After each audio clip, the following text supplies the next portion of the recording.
안녕하세요. 차병원 여성의학연구소 서울역센터에서 난임진료 및 시험관하기 시술을 담당하고 있는 김명주입니다.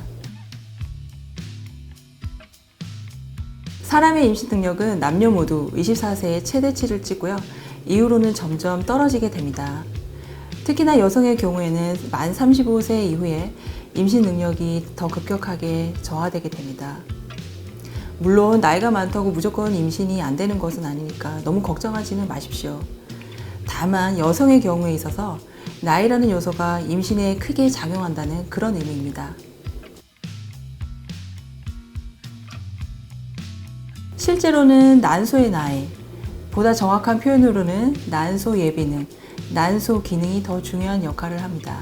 바로 난소에 남아있는 난자의 개수가 얼마나 되냐 하는 것인데, 여성의 나이가 들어갈수록 이 개수는 점점 줄어들게 됩니다.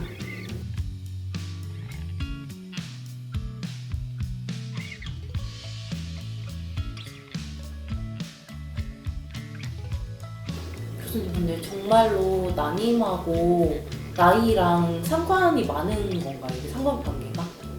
네, 많아요. 남성의 경우에는 정자가 끊임없이 새로 생성이 되는데, 여성은 이미 일정량의 난자를 갖고 태어나고 그것을 평생 써먹기 때문에 나이 들어서 점점 줄어들고, 그래서 나이 요인이 아주 난임에 있어서 크게 작용합니다. 여성의 생애 주기를 보면 양쪽 난소에 약 100만 개에서 200만 개 정도의 난자를 보유한 채로 태어납니다. 월경을 시작하는 사춘기 즈음에는 약 30만 개 정도로 이미 줄어 있고, 매달 배란을 하면서 1000개 정도씩 소모가 되는데요. 1년에 13,000개 정도가 없어집니다. 50세 무렵에는 난자가 0개가 되어 폐경에 이르게 됩니다. 난자가 고갈되는 추세에 있어 35세에서 37세가 아주 중요한 시점이 되는데요. 이때를 기점으로 난자의 질적인 저하와 양적인 저하가 모두 급격하게 일어나게 됩니다.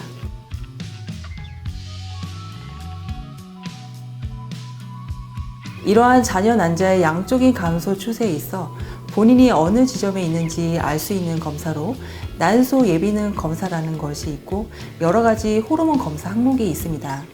그 중에서 대표적인 것이 AMH, 항밀러간 호르몬이라는 것인데요. 흔히는 난소 수치, 난소 나이라고 일컫는 것입니다. AMH는 월경 주기 중 어느 날에나 검사를 할 수 있기 때문에 최근에 많이 이용되고 있습니다. AMH 검사 수치를 통해서 본인이 또래 집단 평균과 비교해서 어느 정도로 더 진행되었고 혹은 덜 진행되었는지 알 수가 있어요.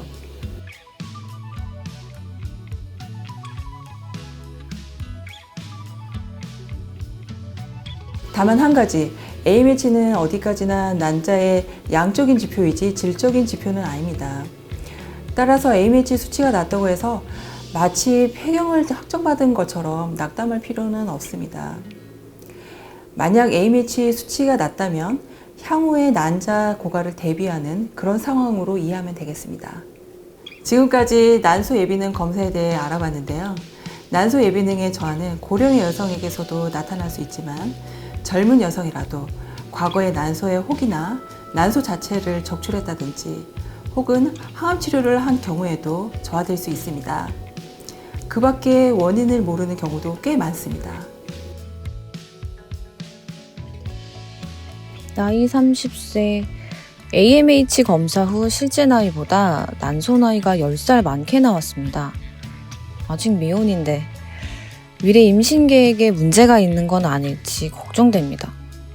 난소 나이가 많으면 무조건 임신이 안 되는 건가요? 질문자의 경우 AMH가 40세의 평균 수치라는 그런 말씀이신데요. 아무래도 30세인 또래 친구들보다는 폐경이 빨리 올 수도 있지 않을까, 그렇게 예상이 됩니다. 난자는 앞으로 나이가 들어갈수록 점점 더 고갈되는 상황이므로, 만약 앞으로 결혼과 임신을 염두에 두고 있다면 난임병원에 방문하셔서 난자 냉동 보존에 대해 상담하시기를 권유드립니다. 오랜 시간을 기다려서 아이를 가진 분들께 들어보면 기다림의 시간이 있었기에 아이와의 관계 형성도 더 잘할 수 있었고, 아이에게 해줄 수 있는 일이 많았다고 합니다. 따라서 본인의 나이가 많다고 주저하시지는 마시고, 만약 임신을 계획하고 있다면 난임병원을 방문하셔서 임신 시도 방법에 대해서 상담해 보시기를 바랍니다. 여러분의 임신 시도에 좋은 결과 있기를 기원합니다. 궁금한 점은 댓글에 남겨주세요.